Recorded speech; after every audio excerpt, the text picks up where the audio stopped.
एक दिन गौतम बुद्ध अपनी तपस्या में एकांत में लीन थे, लेकिन थोड़ी सी देर बाद क्या देखते हैं कि एक बड़ा सा समूह उनके अगल बगल में बैठ गया और गौतम बुद्ध की तपस्या में आँख खुलने का इंतज़ार करने लगा।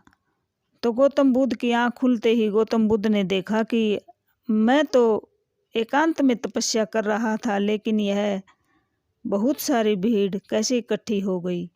फिर भीड़ में से एक वृद्ध व्यक्ति ने कहा कि महर्षि, आप हमें कुछ ज्ञान प्राप्त करें। फिर गौतम बुद्ध ने उस वृद्ध व्यक्ति से कहा कि जरूरी नहीं कि हमेशा वचन बोलकर ही समझा जा सके, कई बार आदमी को इशारों से भी समझ लेना चाहिए कि यह आपको ज्ञान देना चाहता है। फिर गौतम बुद्ध ने एक महात्मा की कहानी उस वृद्ध व्यक्ति को सुनाई।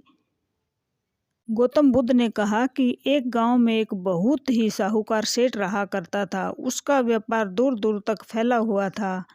एक दिन सेठ के यहाँ एक भिखारी महात्मा भीख मांगने आए और सेठ ने उसको भीख में कुछ उपहार अच्छे अच्छे दिए। लेकर साधु चलने लगा तो सेठ ने सोचा कि साधु ने तो कुछ भी उपदेश नहीं दिया और भीख लेकर चल पड़े।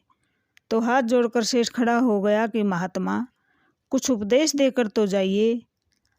अब भीख मांगने आए हुए महात्मा ने कहा कि सेठ जी, मैं एक हफ्ते बाद फिर से आऊँगा और आपको उपदेश देकर जाऊँगा। अब सेठ उनका इंतज़ार करने लगे और इंतज़ार करते करते एक हफ्ता बीत गया। तो महात्मा सेठ के घर पर आए और कहने लगे कि कमंडल में कुछ डाल दो। लेकिन सेठ ने तो महात्मा के लिए अच्छे अच्छे पकवान और खाने पीने की बहुत सारी चीज़ें मंगवाई हुई थी। जब महात्मा ने सेठ के सामने अपना कमंडल किया तो वह कचरे और गोबर से भरा हुआ था। अब सेठ उसमें खाने की सामग्री डालने लगे तो सेठ ने क्या देखा कि अंदर से तो वह कचरे और गोबर से भरा हुआ है। तो सेठ ने कहा कि महात्मा, इसमें तो गंध भरा हुआ है।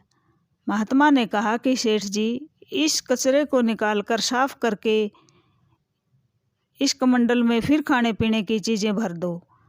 अब सेठ ने वह कमंडल साधु से लिया और उसको गोबर और कचरे को फेंककर बहुत अच्छे से कमंडल को मांजकर साधु के कमंडल में खाने पीने की स्वादिष्ट चीज़ें कमंडल में भरकर साधु महात्मा को दे दी।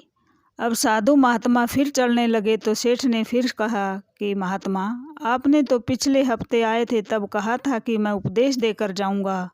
साधु महात्मा ने कहा, सेठ जी, मैंने उपदेश दे तो दिया, आपको समझ में नहीं आया।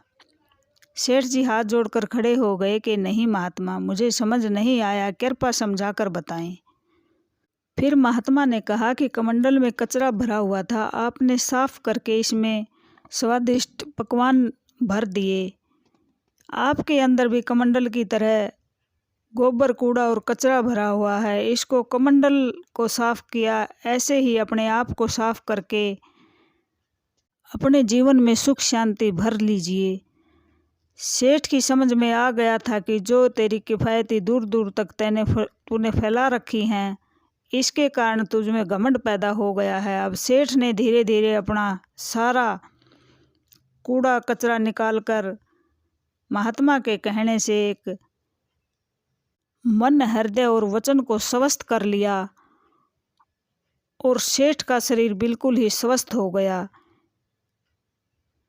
तो महात्मा शांति की जिंदगी जीने लगा। इसलिए हमें भी उस महात्मा के वचन के अनुसार मन, हृदय और वचन को हमेशा स्वस्थ रखना चाहिए।